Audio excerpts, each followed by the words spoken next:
Hello everybody, this is Chief321 right here right now doing another toy review. Now, we're reviewing Monkeywrench here, and there's not a whole lot to say about Monkeywrench. I don't have his ID card. As you can see, I don't have his original silver fork. I think it'd be Trident's pitchfork. So anyway, this came from the accessory pack number 6. I did an earlier video of that, and if you click on that video next after watching this, you can see all the different accessories that came with this. Now this one here is the exact same mold, it was just done in a different color. This actually was reused like I think 2 other times. It was done in a blue and I believe a yellow. I think the yellow was released in the 1990s for when G.I. Joe action figures really got super weird, like Ice Cream Soldier, Lobotomax, and there was just so many others I never cared to get. At that point, it was too weird for me. But he came out in the animated series when they were doing Arise, Serpentor, Arise. And I thought it was really cool when I came across him. I got him at a local comic book store for like $3. And I thought, well, what the heck? I'll see what I can find for his accessories. And that was one of them. As you can tell, he's got the wrong waist. He's actually got Torch's waist right here. And I thought that was definitely different. So maybe somebody repaired him and thought that waist went to him. Who knows? But anyway, as we look at him, he's got Macho Man Randy Savage sunglasses going on there. Nice haircut, nice sculpt design on that. He's wearing a burgundy vest with the collars being up. And according to the animated series, his hobbies were mischief, mayhem, and loud explosions. And he really pulled that off very well in the animated series. He's got a lot of grenades across his chest here, all painted silver, which I'm surprised the silver hasn't really wore off. Now you can see the sunglasses a little bit on the sides here are starting to wear off a little bit. But that's okay. For an action figure that's over 30 years old and looks this good, I'm really surprised. He's got his gloves. Now if you take a look at his gloves, they're actually turned in instead of turned out for some reason. Kind of lean this in here and get a better view. He's wearing blue jeans. He's got, it looks like a sculpted revolver on his pant leg there with a black holster. Like I said, his waist is completely the wrong one for him, which I thought that was just definitely different. He's got bandanas for some reason in the 80s. Bandanas became the thing. Rambo had it. Chuck Norris, I believe, had one in one of his movies. Some of the cartoons were starting to really go far out there with bandanas. And he's got one on both sides. It looks like he was supposed to have some kind of patch sewn on both of his blue jeans here. I mean, both sides of the blue jeans. Sculpt, overall, I like it. It's not too shabby.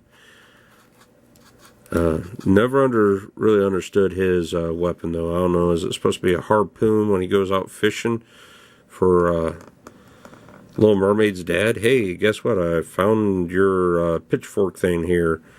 So I don't have any other accessories.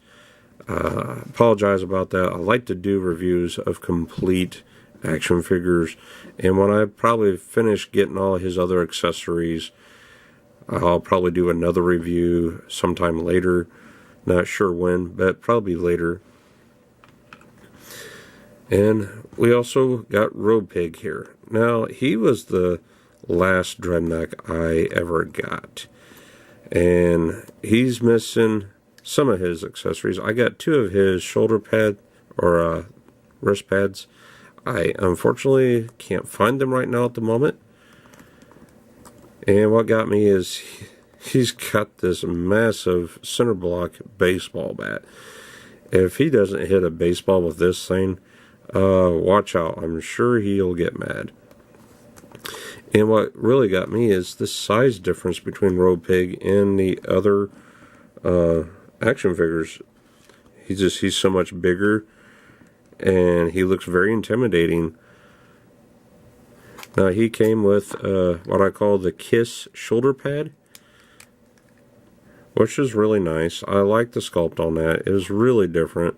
For some reason, it looks like it's got, like, I don't know, it's supposed to be sharp, pointed things here. Not too sure what it's supposed to be, unless it's supposed to be, like, designed for, like, little buckles to hook up to the other underside of the shoulder strap here.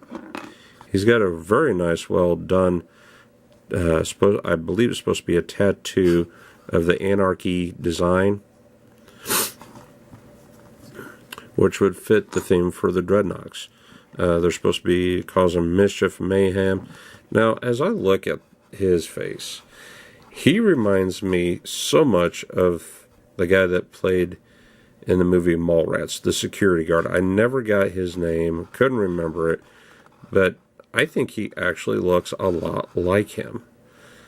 Just change the hair color to brown, get rid of this red streak. Now, I don't know if this red streak was supposed to represent a bandana or if that was supposed to be some color design that he got as a local barber shop.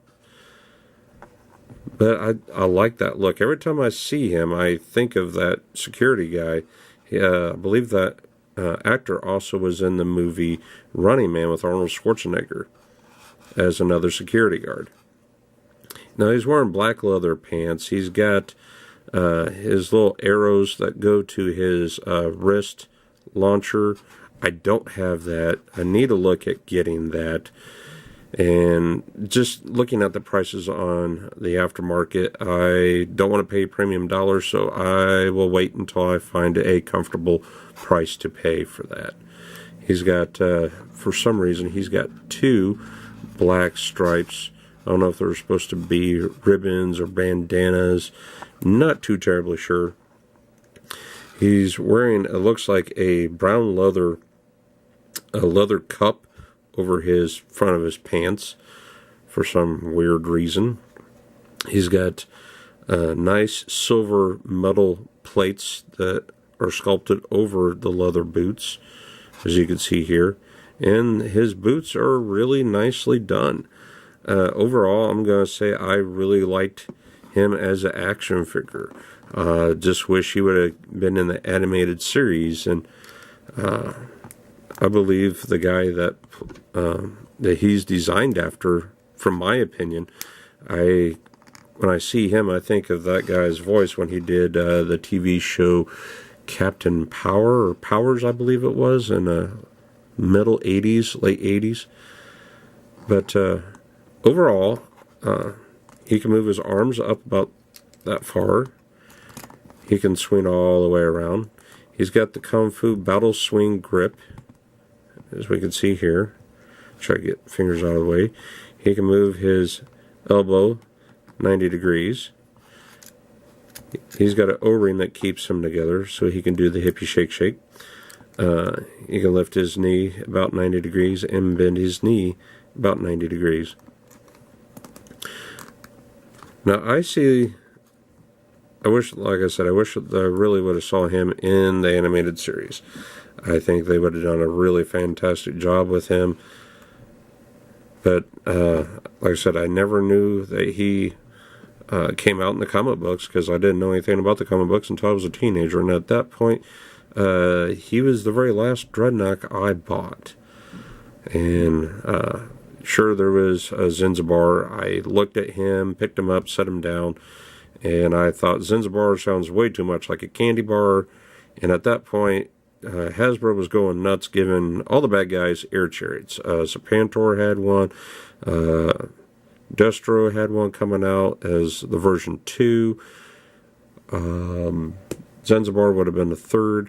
And when they did the Cobra Commander Pogo, it was just getting too weird for me. So here's my last Dreadnok I ever purchased. This is the one I've had since then. I've not had him replaced. And more or less he just got unpackaged and had a few battles, and more or less just stayed on a shelf since then. So this is my review of Monkeywrench and Road Pig. I hope you guys enjoyed it. If you do, give it a thumbs up. Go ahead and hit the subscribe button. We get a bunch of G.I. Joe vintage toy reviews and myth busting 101 on the first of every month. You don't want to miss a single one. So be kind, rewind, and stay tuned for more next time. Thank you. Chief 321 out.